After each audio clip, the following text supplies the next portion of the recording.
আল্লাহর হাবিব সাল্লাল্লাহু আলাইহি ইসলামের বয়স যখন 50 বছর, ওনার কাছের দুজন আত্মীয় মারা গেল।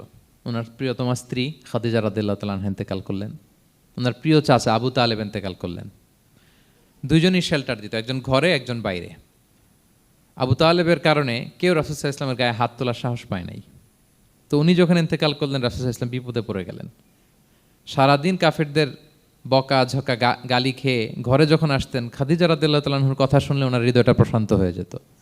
তো বাইরের চাচাও নাই, ভেতরের স্ত্রীও নাই, দুজনই মারা গেলেন ওই বছর।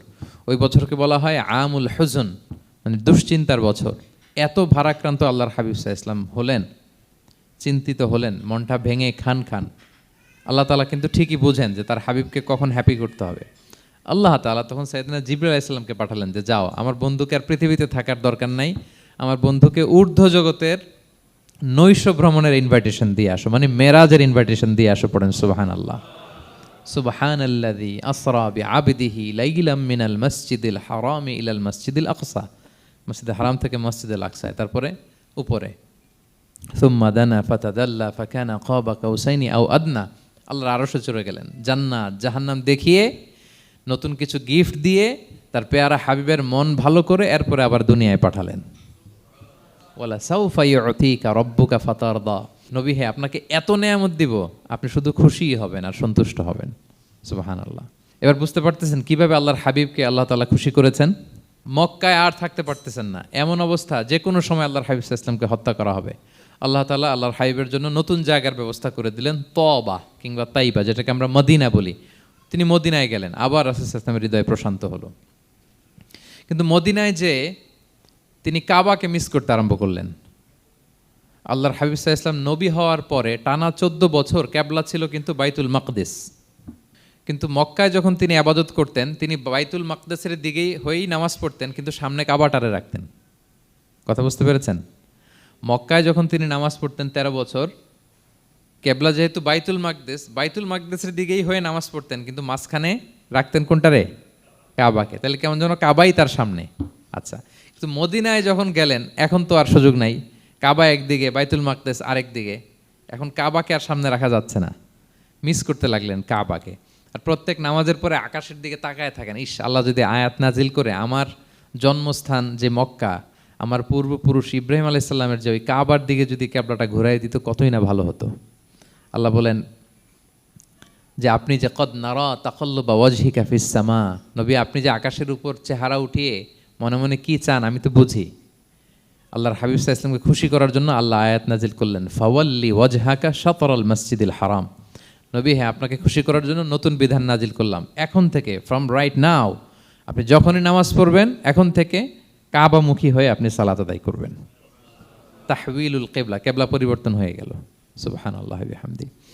আপনারা মসজিদে নববীর পাশে মদিনাতে একটা মসজিদ দেখবেন, এটাকে বলে মসজিদ যুল কিবলাতাইন। এমন মসজিদ যে মসজিদে এক নামাজে 2 কিবলা শেয়ার করা হয়েছিল। মানে এই আয়াত যখন নাজিল হলো, আল্লাহর হাবিব সাল্লাল্লাহু আলাইহি ওয়াসাল্লামের সাথে একজন নামাজ পড়ে যে ওই মসজিদে যে দেখে কিছু লোক নামাজ পড়তেছে ওই বাইতুল মাকদিসের দিকে হয়ে, কারণ তখন পর্যন্ত ওইটাই কিবলা। তিনি নামাজরত অবস্থায় এদেরকে বললেন যে তোমরা তো জানো না, এইমাত্র আয়াত নাজিল হয়েছে, কিবলা কিন্তু আর ওই দিক নাই, ডাইরেকশন চেঞ্জ, এদিকে হয়ে যাও। তো ইমাম সহ মুসল্লি সব ঘুরে নামাজের মধ্যে ওইদিকে হয়ে গেছে। তাহলে একই নামাজে 2টা কিবলা শেয়ার করা হয়েছে, ফলে তখন থেকে মসজিদের নাম হয়ে গেছে মসজিদ যুল কিবলাতাইন, 2 কিবলাওয়ালা মসজিদ। তাহলে দেখেন, আল্লাহর হাবিব সাল্লাল্লাহু আলাইহি ওয়াসাল্লামকে খুশি করার জন্য আল্লাহ তাআলা কিবলা চেঞ্জ করে দিছে।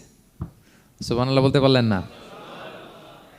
এভাবে যখনই আল্লাহর হাবিব সাল্লাল্লাহু আলাইহি ওয়াসাল্লাম বিষণ্ণ, চিন্তিত, মন খারাপ, ওনার মন ভালো করার দায়িত্ব নিয়েছে কে? জিবরাইল এসে শোনাতে লাগলো, আগের জামানায় কেউ 500 বছর 700 বছর হায়াত পেয়েছে। বনি ইসরাইলের অনেক মুজাহিদ 1000 বছর জেহাদ করেছে। কয় হাজার বছর? জেহাদি করছে 1000 বছর। আমরা হায়াত পাই কয় বছর? আমাদের হায়াত কয় বছর অন অ্যান অ্যাভারেজ? 60-70। আল্লাহর হাবিব সাল্লাল্লাহু আলাইহি ওয়াসাল্লাম এটাই বলেছেন যে আমার উম্মতি মা বাইনা 60 ইলা 70, আমাদের গড় আয়ু 60 থেকে 70। ওয়া আকাল্লুহুম মা ইয়াজুযু যালিক, আর সামান্য অল্প সংখ্যকই মানুষ এটাকে ক্রস করতে পারে। এই কথা শুনে যে আগের উম্মত 1000 বছর জেহাদ করছে, এটা শুনে রাসূল সাল্লাল্লাহু আলাইহি ওয়াসাল্লাম আবার কাঁদতে আরম্ভ করলেন, হায় রে আমার গুনাহগার উম্মতের কি হবে? আমার উম্মত তো 60-70ই শেষ, আমার উম্মতের কি হবে? আবার চিন্তিত, আবার কান্নাকাটি। তখন আল্লাহ তাআলা নাজিল করলেন, ইন্না আনসালনাহু ফি লাইলাতিল কদর ওমা আদরাকা মা লাইলাতুল কদর লাইলাতুল কদরি খায়রুম মিন আলফি শাহর। নবী আপনি কাঁদবেন না, ওদেরকে হায়াত দিছি বেশি, কদর দেই নাই। আপনার উম্মতকে হায়াত কম দিছি, কিন্তু আপনার উম্মতের জন্য আমি লাইলাতুল কদর রেখে দিয়েছি। এক কদরের রাতে আবাদত করলে খায়রুম মিন আলফি শাহর, 1000 মাস আবাদত করলে যে পরিমাণ সওয়াব, অতটুকু না, খায়ের এর চেয়ে বেশি সওয়াব আল্লাহ তাআলা আপনার উম্মতের আমলনামায় দিয়ে দিবেন। আবার আল্লাহর হাবিব সাল্লাল্লাহু আলাইহি ওয়াসাল্লাম মন ভালো হয়ে গেল। ওয়ালা সাউফা ইউতিকা রাব্বুকা, সবাই বলেন ওয়ালা সাউফা ইউতিকা রাব্বুকা ফাতারদা। নবী হে এত দিব, আপনি শুধু হ্যাপি হবেন, হ্যাপি। এরপরে বদরের যুদ্ধে বিজয় দান করলেন, মক্কা বিজয় দান করলেন, তাবুক যুদ্ধে বিজয় দান করলেন। সব শেষে জান্নাতে ওনার জন্য স্পেশাল একটা জায়গা থাকবে, ওই জায়গায় কেউ বসতে পারবে না। জায়গাটার নাম মাকামে মাহমুদ। ওমিনাল লাইলি ফাতাহাজ্জাদ বিহি নাফিলাতাল লাকা আসা আন ইয়াবআসাকা রাব্বুকা মাকামাম মাহমুদা।